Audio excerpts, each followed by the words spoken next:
lidhirahu ala dini kulli wa kafa billahi syahida. Asyhadu an la ilaha illallah wahdahu la syarikalah wa asyhadu anna Muhammadan abduhu wa rasuluh alladzi la nabiyya ba'dahu ma ba'du. Alhamdulillah, kita bersyukur pada Allah Subhanahu wa taala di maghrib kali ini bisa kembali dipertemukan melanjutkan kajian ilmu fikih, masih melanjutkan tentang taharah. Kita lebih dalami ya agar kita melaksanakan ibadah sesuai dengan ilmu, dan ini yang ditakuti oleh setan. Di setan itu lebih takut kepada orang yang paham terhadap agama, bukan hanya yang sebatas semangat doang. Ya, karena orang cuma semangat itu bisa dikecohkan oleh setan. Maka kita perlu untuk terus memperdalam ilmu agama ya sampai akhir hayat kita. Pembahasan kali ini ya melanjutkan sedikit tentang yang membatalkan wudu ya. Yang pertama, kencing ya, buang air besar dan kentut ya, atau buang angin ya. Nah, ini tentu disepakati ya oleh para ulama sebagaimana ditunjuki di dalam ayat itu di surat An-Nisa ayat 43 dan Al-Maidah ayat 6 ya. Di situ disebut tentang hadas ya, itu kan lengkapnya itu wa in kuntum mardo ya wa ala safarin aw jahadun minkum minal ghaib. Ya, jika kalian sakit atau safar, itu nanti kaitannya yang membolehkan tayamum ya. Ya, auja ahadum minkum minal ghaiti, atau salah seorang dari kalian datang dari tempat buang air ya. Ghait itu dia bisa digunakan untuk makna tempatnya ya, atau terkadang bisa juga digunakan untuk yang dibuangnya, buang air besar yang dibuangnya ya, tinja. Tapi dalam ayat ini maksudnya adalah tempat, menunjukkan tempat buang air. Nah, tempat buang air ini datang dari tempat buang air ya. Ini bahasa kiasan ya. Jadi bahasa yang tidak langsung ya. Maksudnya adalah ya, kalau orang keluar dari tempat buang air ya sudah maklum ya habis ngapain gitu. Ya, makanya kata para ulama ya maksudnya adalah setelah ya kencing dan buang air besar ya di dalam WC itu ya, maksudnya adalah setelah kencing dan buang air besar. Nah, ini menunjukkan hadas ya, hadas kecil ya. Nah, sehingga itu yang membatalkan wudu. Nah, ini juga menjadi ijma ya para ulama ya, seperti yang disebut oleh Ibnu Mundir dalam kitab Al-Ijma ya, dan juga dalam kitab Al-Awsatnya. Jadi tidak ada perbedaan pendapat. Ya, atau bisa juga ayat ini walaupun tidak tegas ya, menunjukkan buang angin juga termasuk gitu ya. Ya, tapi lebih jelasnya untuk buang angin atau kentut ini ada di dalam hadis. Ya, disebutkan di dalam hadis riwayat Bukhari dan Muslim ya, dari Abu Hurairah radhiyallahu anhu yaqulu ya, beliau berkata ya, qala Rasulullah SAW, Rasulullah SAW bersabda, la tuqbalu sholatu man ahdasa hatta yatawadda. Ya, tidak diterima sholat orang yang berhadas sampai dia berwudu. Jadi menjadi syarat ya. Qala rajulun min hadramaut, Ada seorang laki-laki dari Hadramaut, ya Hadramaut itu satu provinsi di Yaman ya. Jadi seorang laki-laki yang berasal dari Hadramaut bertanya, ya mal hadas ya Abu Hurairah, apa itu hadas wahai Abu Hurairah? Nah, qala ya Abu Hurairah menjawab, ya tentu beliau menjawab berdasarkan yang diajarkan oleh Nabi. Fusaun au duratun. Ya, fusaun au duratun. Fusaun itu kentut yang tanpa suara, ya, atau durat kentut yang bersuara. Ini dari segi lafadznya pun ya menunjukkan sesuai ya, karena kalau fusau itu berarti tanpa suara, pes gitu kan. Fusa. Kalau durot, drot gitu. Jadi dari segi lafadz itu sama dengan suaranya. Itulah uniknya bahasa Arab itu gitu. Jadi lafadz itu sesuai dengan fakta, sesuai dengan suara. Ya, itu salah satu keistimewaan bahasa Arab.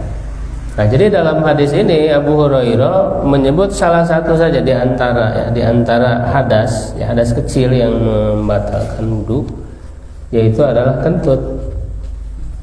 Ya. Dan juga kan ada hadis lain ya.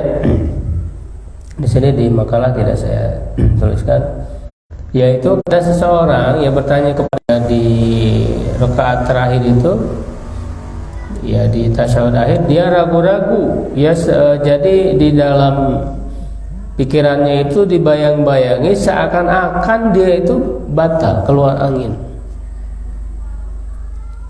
Nah, ini salah satu godaan setan.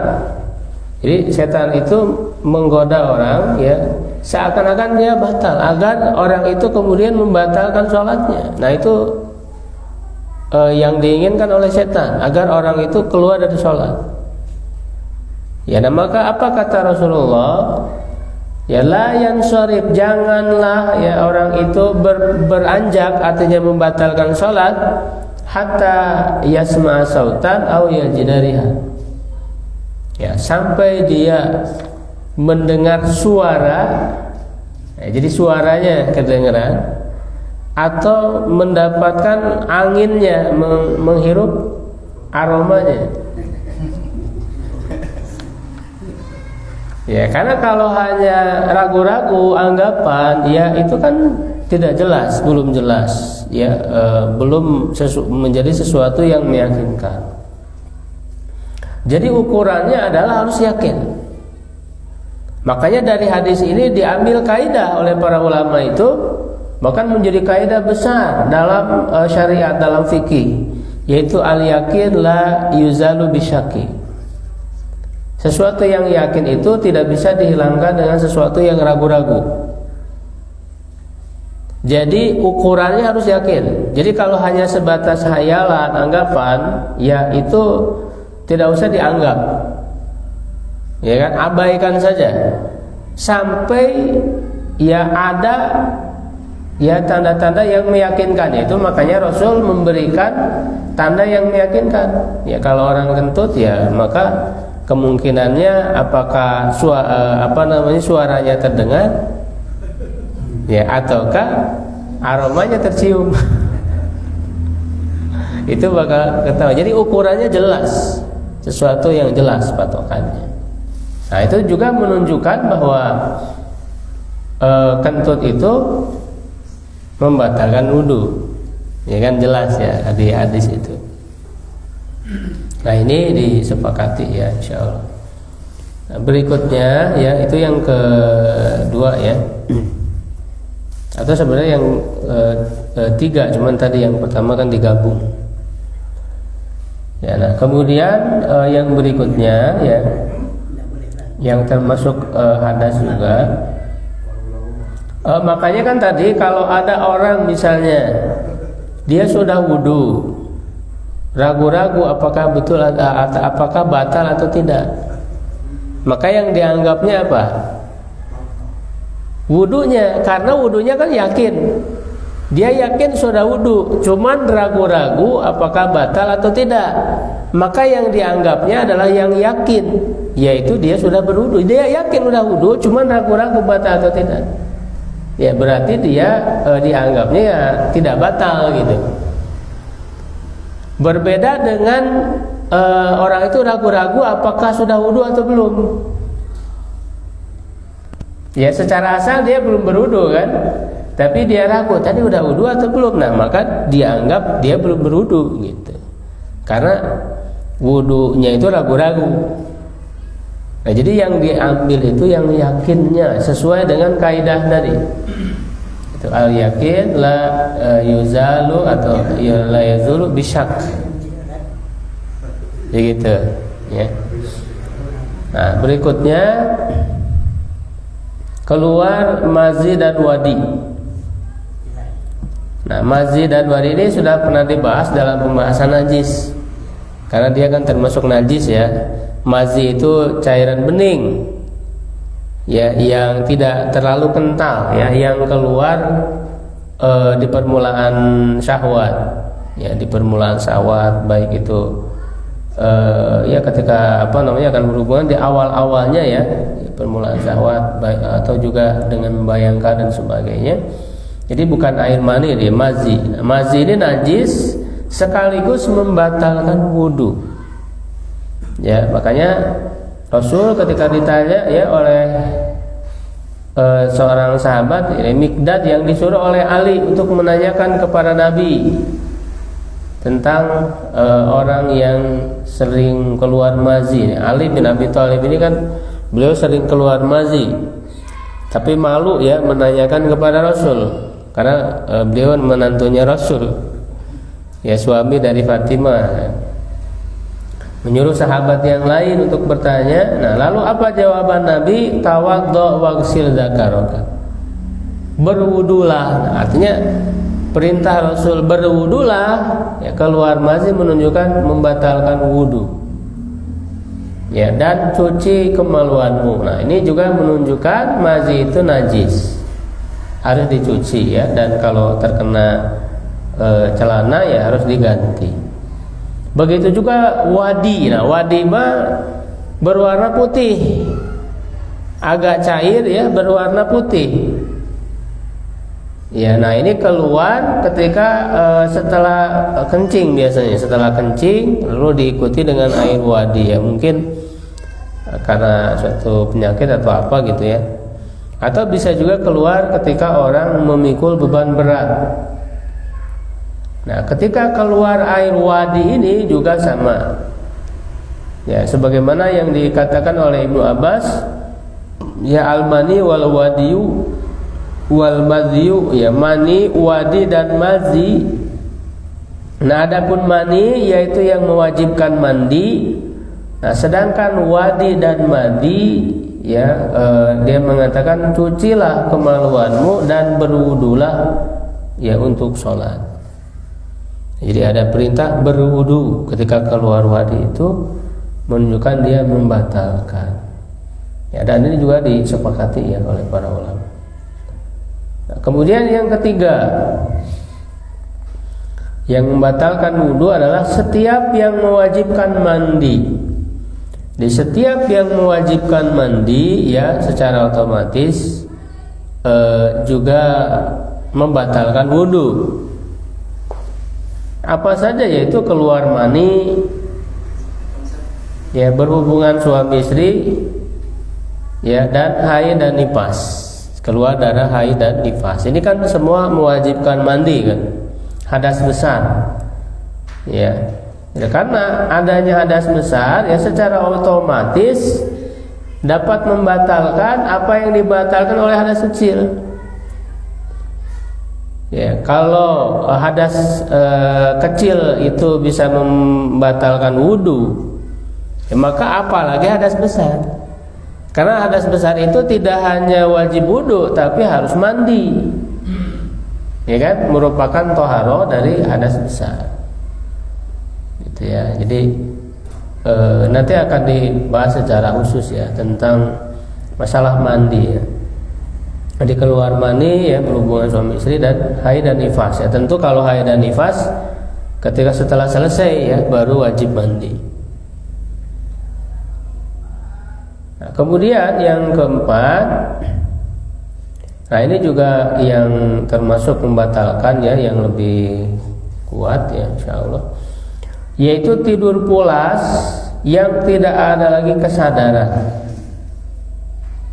Ini tidak hanya tidur secara umum, tapi tidurnya harus benar-benar pulas ya, mustagrik istilahnya dalam bahasa Arabnya, naum mustagrik, tidur yang pulas sampai tidak ada lagi kesadaran. Ya kalau masih ada kesadaran ya, masih sadar ya, tidurnya itu enggak nyenyak gitu, tidak pulas ya, nundutan unggul gitu, nah itu tidak membatalkan.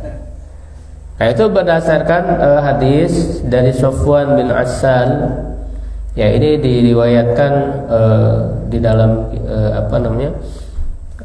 perawi Tirmidzi, Nasai dan Ibnu Majah ya.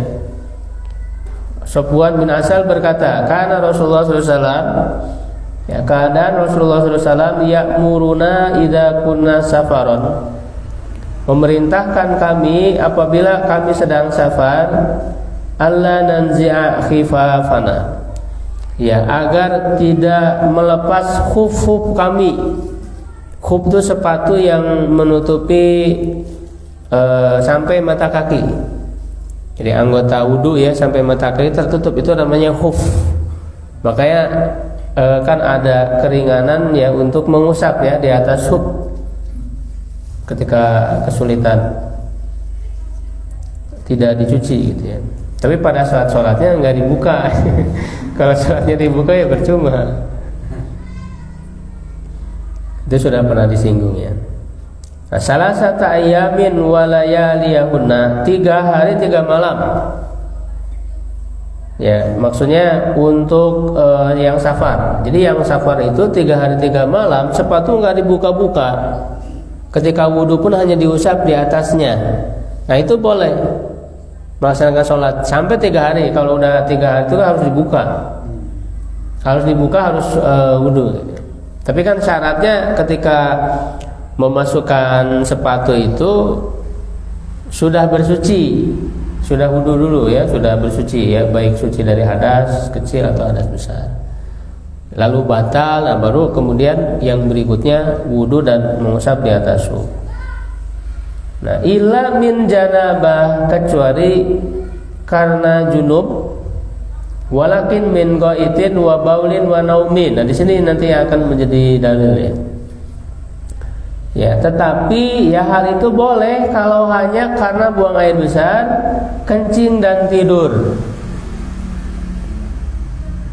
Ya. Jadi dalam diberi keringanan ya untuk mengusap di atas khuf. Kalau yang safar itu tadi 3 hari, kalau yang sedang mukim itu hanya sehari semalam batasnya. Kalau yang sedang mukim berada di tempat tinggal, ya kalau yang safar itu 3 hari 3 malam. Nah, jadi ketika ada hadas ya yang membatalkan wudhu, itu tidak perlu dibuka sepatunya. Ya, nah adapun kalau junub, nah junub ini hadas besar yang mengharuskan mandi. Nah kalau harus mandi berarti harus dibuka sepatunya gitu. Nah di sini menarik, dalam hadis ini Rasulullah SAW menyebutkan ya antara buang air besar, goib, ya lalu kencing, baul, lalu tidur. Nah di sini Rasul mensejajarkan tidur, buang air besar dan kencing, ya kan? Nah, menunjukkan tidur ini juga menjadi hadas kecil yang membatalkan wudhu dalam hadis ini. Ya, sehingga banyak para ulama yang menarik kesimpulan ya bahwa tidur ini bisa membatalkan wudhu. Seperti dijelaskan misalnya oleh Imam Asy-Syaukani ya dalam kitab Nailul Awtar. Ya, jadi Rasulullah SAW menyebutkan hadas-hadas yang dengannya dilepaskan khuf dan hadas-hadas yang dengannya tidak dilepaskan. Dan beliau menyebut diantaranya adalah tidur. Maka hal tersebut menunjukkan bahwa ia termasuk yang membatalkan wudu, terlebih setelah menempatkannya secara berbarengan dengan kencing dan buang air besar, yang keduanya membatalkan wudu secara ijma. Kalau buang air besar, kencing kan tadi disepakati ijma para ulama membatalkan wudu. Nah ini tidur disejajarkan, ya, sehingga menunjukkan sama-sama bisa membatalkan, dan ini menjadi dalil bagi yang mengatakan bahwa tidur itu membatalkan wudu. Ini penjelasan dari Imam Asy-Syaukani ya, dalam kitab Nailul Autar sebagai syarah dari hadis-hadis tentang hukum ya, Muntaqal Ahbar, itu ditulis oleh kakeknya ya, Syekhul Islam Ibnu Taimiyah, lalu disyarah oleh Imam Asy-Syaukani, ulama yang berasal dari Yaman. Nah, tetapi pertanyaannya, apakah tidur ini secara mutlak? Nah, itu tadi yang kita sebut tadi, bahwa tidak semua tidur, karena ada hadis-hadis yang lain. Karena ada dalil-dalil yang lain yang menunjukkan kalau hanya tidurnya tidak pulas, apalagi cuma ngantuk saja, itu tidak membatalkan. Ya, jadi yang dimaksud tidur di sini ada tadi tidur pulas sehingga tidak ada lagi kesadaran.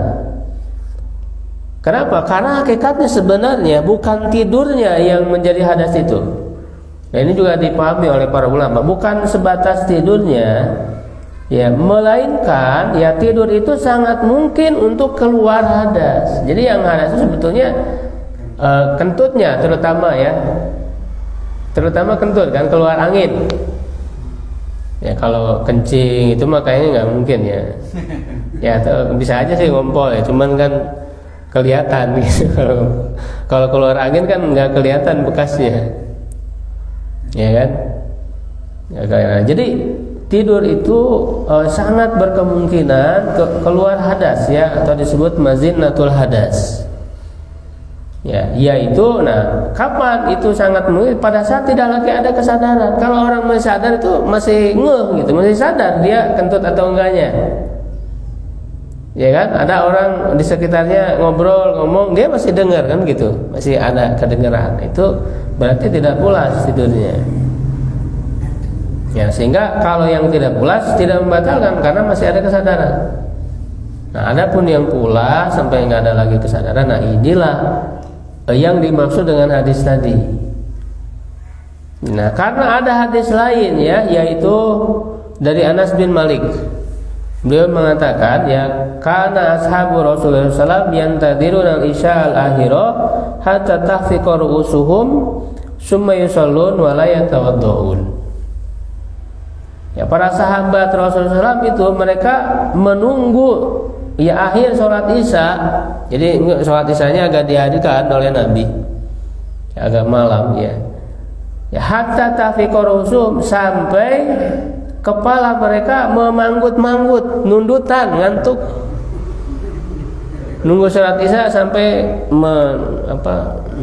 manggut-manggut. Kepalanya mengantuk, itu para sahabat. Nah, lalu summa yusallun wa la yatawaddaun, kemudian mereka sholat ya dan tidak berwudu lagi. Tidak berwudu lagi setelah mereka tertidur itu. Nah, ini menunjukkan ya, tidur yang seperti itu tidak membatalkan wudu, jelas. Ya, hadis ini riwayat Abu Dawud, Tirmidzi, Daruqutni, dan asalnya juga ada pada Sahih Muslim. Nah, ini sahih ya, disepakati insyaallah kesahihannya. Nah, bahkan ada dalam hadis lain, dalam riwayat Daruqutni ya, Sunan Daruqutni. Nah, ini sampai terdengar suara mendengkur, ngorok. Ya, dari Anas dia berkata, laqad ra'aitu ashabar Rasulullah sallallahu alaihi wasallam yuqaduna lis-shalah. Kata Anas bin Malik, ya sungguh aku melihat para sahabat Rasulullah SAW itu dibangunkan untuk sholat. Mereka tidur tuh. Mereka nunggu tertidur, dibangunkan oleh Rasul. Hatta inni la asma'u li ahadim ghatitan, hingga aku mendengar salah seorang dari mereka suara mendengkur. Ya, ngorok, suara ngoroknya. Gotit gitu ya. Summa yusallun wa la yatawaddaun. Kemudian mereka sholat tanpa berwudu. Ya, sampai ngorok. Nah, sehingga ini juga nanti ada ya menjadi dalil bahwa tidur pulas pun tidak membatalkan karena ada ngorok. Tetapi nanti dijawab lagi oleh para ulama ya, karena kalau seperti itu nanti bertentangan dengan hadis yang pertama. Cara menyikapinya gimana? Karena kalau dipahami tidur pulas sampai nggak ada kesadaran pun tidak membatalkan, ya itu bertentangan dengan yang hadis yang pertama itu. Cara menyikapinya bagaimana? Ya, Ibnu Mubarak mengomentari hadis ini ya, kata Ibnu Mubarak bahwa mereka para sahabat itu pada saat sedang duduk, tidurnya dalam keadaan duduk ya. Tetapi pernyataan Ibnu Mubarak ini seorang ulama tabi'in ya, Ibnu Mubarak itu terbantahkan dengan redaksi lain ya. Jadi pernyataan Ibnu Mubarak ini kurang tepat karena dalam hadis dalam redaksi lain diriwayatkan oleh Yahya Al-Qattan ya, dari Syu'bah, dari Qatadah, dari Anas ya, itu disebutkan fayadhauna junubahum, lalu mereka membaringkan badan mereka. Jadi tidak hanya tadi duduk saja, tapi ada juga yang sampai berbaring. Itu ya di dalam redaksi hadis yang lain. Karena hadis itu kan kadang banyak redaksi, itu saling melengkapi. Ya, saling melengkapi. Ya, maka di sini dijelaskan ya, adanya mendengkur itu atau ngorok tidak otomatis tidak tidur pulas yang hilang kesadaran. Ya, karena bisa saja tidurnya tidak pulas dan masih ada kesadaran. Jadi ngorok itu belum tentu tanda orang tidur pulas tidak ada kesadaran. Jadi seperti dijelaskan oleh As-Sun'ani. Ya, Imam As-Sun'ani dalam kitab Subulus Salam ya, beliau menjelaskan ya bahwa ya kemutlakan hadis Safwan ya yang menyebut tidur membatalkan wudu dibatasi dengan tidur yang pulas yang tidak ada kesadaran padanya. Ya, sedangkan yang disebutkan oleh Anas berupa mendengkur, membaringkan badan dan dibangunkan sampai dibangunkan tidurnya, diarahkan maknanya kepada tidur yang tidak pulas. Ya, jadi yang dilakukan oleh para sahabat itu tidurnya bukan tidur yang pulas. Ya, orang nunggu sholat masa tidur pulas, karena memang kan mereka tidak niat tidur kan, hanya ketiduran gitu. Ya kan, nggak sengaja gitu karena nunggu sholat. Kecuali kalau orang memang niatnya itu mau tidur, pasti dia tidurnya pulas. Ya, karena memang diniatkan untuk tidur. Nah, sehingga itu semuanya dipahami ya, tidurnya tidak pulas, masih ada kesadaran. Karena terkadang ya, kata beliau, orang yang di permulaan tidur pun bisa mendengkur. Bisa saja yang namanya ngorok, apalagi orang yang sudah terbiasa gitu ya, baru sebentar di permulaan tidurnya udah ngorok. Kan ada yang seperti itu. Jadi tidak menunjukkan pulas adanya ngorok itu. Ya, ini seperti dijelaskan oleh Imam As-Sun'ani gitu ya. Dan membaringkan badan juga tidak otomatis menunjukkan pulas. Karena pernah Rasulullah SAW membaringkan badannya setelah melaksanakan sholat sunnah 2 rakaat sebelum subuh, tapi beliau tidak tidur ya. Kemudian beliau berdiri untuk sholat subuh setelah berbaring tersebut. Nah, jadi Rasul juga pernah ya berbaring ya sedikit ya tidur, jadi tidak pulas. Ya, lalu kemudian sholat tanpa berwudu lagi. Nah, itu berbaring juga tidak menunjukkan. Nah, ada hadis lain ya, hadis lain yang menunjukkan bahwa kalau tidurnya tidak pulas ya, jadi masih ada kesadaran, itu tidak membatalkan wudu ya, yaitu cerita Ibnu Abbas. Ibnu Abbas itu pernah kata beliau qala bitu lailatan inda halati Maimunah bintil Haris. Ya, aku pernah menginap satu malam ya di rumah bibiku yaitu Maimunah bintul Haris. Jadi bibinya Ibnu Abbas namanya Maimunah. Maimunah ini istrinya Nabi. Jadi Ibnu Abbas nginap di rumah Maimunah yang pada saat itu sedang ada Rasulullah, ya kan, di Maimunah itu. Ya, karena Maimunah bintul Haris itu kan bibi ya, Hola itu bibi dari pihak ibu ya, karena dia saudaranya ibunya Ibnu Abbas. Ya, Ibnu Abbas itu kan ayahnya Abbas ya bin Abdul Muthalib. Abbas bin Abdul Muthalib itu pamannya Nabi. Jadi Ibnu Abbas itu berarti sepupunya Nabi, karena anak paman kan ya.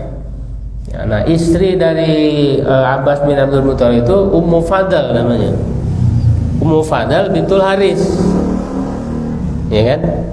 Ummu Fadl anaknya Haris. Nah, Maimunah bintul Haris, Maimunah anaknya Haris. Jadi Maimunah dan Ummu Fadl itu saudara. Nah, sehingga Ibnu Abbas itu ke Maimunah itu bibi. Ya, jadi menginap ya di beliau dan apa yang ada Rasulullah pada saat itu. Nah, sebenarnya hadis ini banyak redaksinya. Di Sahih Bukhari itu banyak sekali ya, begitu juga di Sahih Muslim banyak redaksi-redaksi. Ya, ini salah satu redaksinya saja ya. Dan itu banyak menunjukkan hukum ya, di situ bisa disimpulkan berbagai macam hukum-hukum fikih ya. Nah, ini diantaranya. Jadi kata Ibnu Abbas, aku berkata kepada Maimunah, apabila Rasulullah bangun, maka bangunkanlah aku, kata Ibnu Abbas. Jadi ingin ikut sholat bersama Rasul. Ya, tapi bilangnya ke Maimunah, tidak ke Rasul. Nah, ketika Rasulullah bangun, lalu aku bangun, kata Ibnu Abbas. Di malam hari ya, ini sholat malam di malam hari. Nah, lalu aku berdiri di sebelah kiri beliau. Jadi waktu Rasul sholat malam, Ibnu Abbas berdiri di sebelah kiri. Ya, jadi kumtu ila janibil aisar. Ya, jadi sebelah kiri. Fa akhadha biyadi faja'alani min syakir. Lalu beliau mengambil tanganku ya, dan memindahkanku ke sebelah kanan. Nah, ini juga kan jadi hukum ya. Ini juga kan jadi hukum kalau orang sholat berdua ya, imam ya dan makmum. Nah, itu makmumnya itu berdiri di sebelah kanan. Karena kan ketika Ibnu Abbas berdiri sebelah kiri, ditarik sama Rasul, dipindahkan ke sebelah kanan dan sejajar kan, tidak di belakang. Kalau makmumnya hanya satu orang, kecuali kalau 2, 3 kan gitu. Nah, ini dalilnya jelas. Nah, tapi yang menjadi pembahasan kita yaitu beliau mengatakan faja'altu idza agfaitu ya'khudhu bi syahmati uduni. Nah, ini kata ini. Nah, redaksi ini sebenarnya yang saya cari itu hanya ada di Sahih Muslim, hanya ada di riwayat Muslim. Kalau di Bukhari saya lihat tidak ada ya, jadi tidak menemukan redaksi ini. Tapi tentu sahih ya, Sahih Muslim juga sahih redaksi ini. Jadi dia mengatakan, ya Ibnu Abbas mengatakan, ya jika kantuk menyerangku, jadi agfa itu artinya ngantuk, tertidur. Ya, beliau memegang cuping telingaku. Ya, cuping itu kan ini daun ya, daun telinga.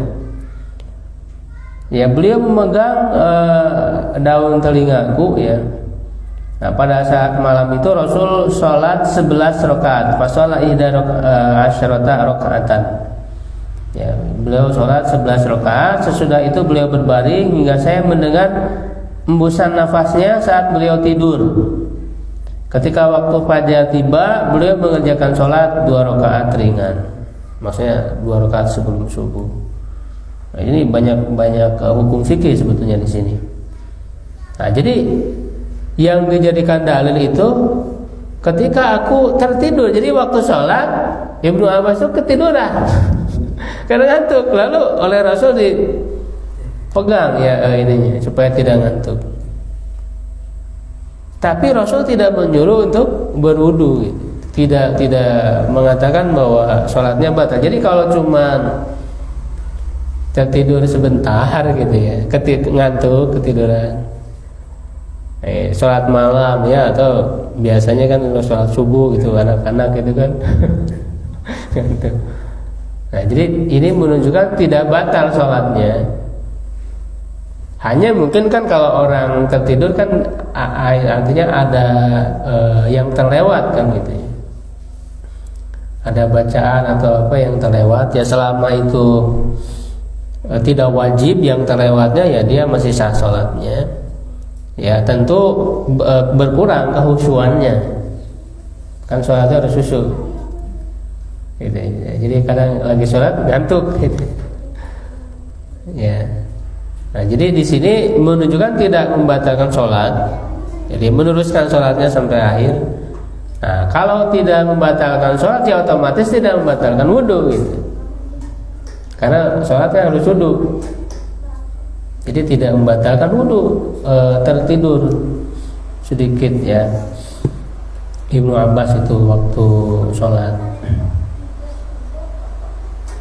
Nah, bahkan setelah selesai sholat malam, dari sini disebut 11 rakaat. Ini menunjukkan sama ya dengan informasi dari Aisyah bahwa Rasul itu sholat malam, jadi baik di Ramadan atau di luar Ramadan, tidak lebih dari 11 rakaat. Di Sahih Bukhari ya, maka Rasulullah yazid ya ala 11 rakaatan. Jadi menunjukkan sholat malam Rasul baik di Ramadan di luar Ramadan itu 11 rakaat, tidak lebih ya. Nah, bahkan setelah selesai sholat malam Rasul berbaring hingga suara hembusan napasnya terdengar, hembusan napas Rasul waktu tidur. Dan dalam redaksi hadis lain terdengar suara mendengkur, ngorok Rasulullah itu. Ya, lalu bangun, lalu sholat, beliau tidak wudu lagi. Nah, itu juga menunjukkan tadi. Tetapi tentu ya Rasul pada saat itu tidur sampai mendengkur, sampai ngorok, itu beliau tidak hilang kesadaran. Karena ada hadis yang menunjukkan kekhususan Nabi. Kata Rasulullah, tanamu ainaya wala yanamu qalbi. Rasul itu diberikan keistimewaan oleh Allah. Ya, mataku tidur gitu, tentu, tapi hatiku tidak tidur, artinya masih ada kesadaran. Ya, sehingga ini menjadi alasan yang kuat bahwa kalau tidurnya tidak hilang kesadaran seperti hanya Rasulullah tadi, jadi masih ada kesadaran, itu tidak membatalkan wudhu. Ya, itu sebenarnya para ulama banyak berbeda pendapat ya dalam menentukan tidur yang seperti apa gitu yang membatalkan wudhu itu. Nah, tapi yang lebih kuat insya Allah batasannya itu tadi, tidur yang pulas yang sampai hilang kesadaran. Karena ada ulama lain yang menyebut batasannya tidurnya itu seperti dalam mazhab Syafi'i ya. Jadi duduknya tidak ajak, goer mutamakin istilahnya itu. Ya, kalau tidurnya duduk seperti ini ya ajak, artinya tertutup gitu ya si celah-celah ya, untuk keluar angin. Itu tidak membatalkan. Tapi kalau tidur misalnya duduk tapi duduknya tidak seperti ini, tapi agak gini gitu kan. Nah, itu kan agak nyender ya. Memungkinkan keluar angin kan gitu. Itu dalam mazhab Syafi'i. Apalagi berbaring. Nah, jadi dalam mazhab Syafi'i itu patokannya itu. Dan juga ada yang mengatakan kalau tidurnya ketika ruku, ketika sujud. Ya, ketika ruku misalnya tertidur lagi sholat, atau ketika sujud, itu kan sangat memungkinkan untuk keluar. Nah, tetapi sebetulnya yang lebih kuat tadi patokannya tidurnya pulas atau tidak. Kalau tidak pulas, masih ada kesadaran, nah itu sebetulnya orang masih bisa tahu, sadar apakah keluar hadas atau tidak gitu. Nah, sehingga dalam kondisi apapun tidurnya, baik itu duduk, berbaring, ruku, sujud dan sebagainya, selama tadi tidak pulas tidurnya, itu tidak membatalkan wudu. Ya, insya Allah itu seperti itu kesimpulan. Ya, ini juga di komentari ya hadis yang tadi Ibnu Abbas itu oleh Ibnu Hajar Al-Asqalani dalam Fathul Bari ya. Beliau mengatakan fadalla ala annal wudu la yajibu ala ghairil mustaghrib. Maka hadis tersebut menunjukkan bahwa wudu tidak wajib bagi yang tidak tidur pulas. Itu ghairil mustaghrib. Ini disimpulkan oleh banyak para ulama juga ya. Berapa menit lagi? Saya lihat. Sudah masuk. Ya, yang terakhir, yang kelima, hilangnya akal ya, baik karena mabuk, pingsan atau gila. Nah, jadi kalau tadi tidur yang hilang kesadaran saja bisa membatalkan wudu, ya apalagi kalau akalnya hilang.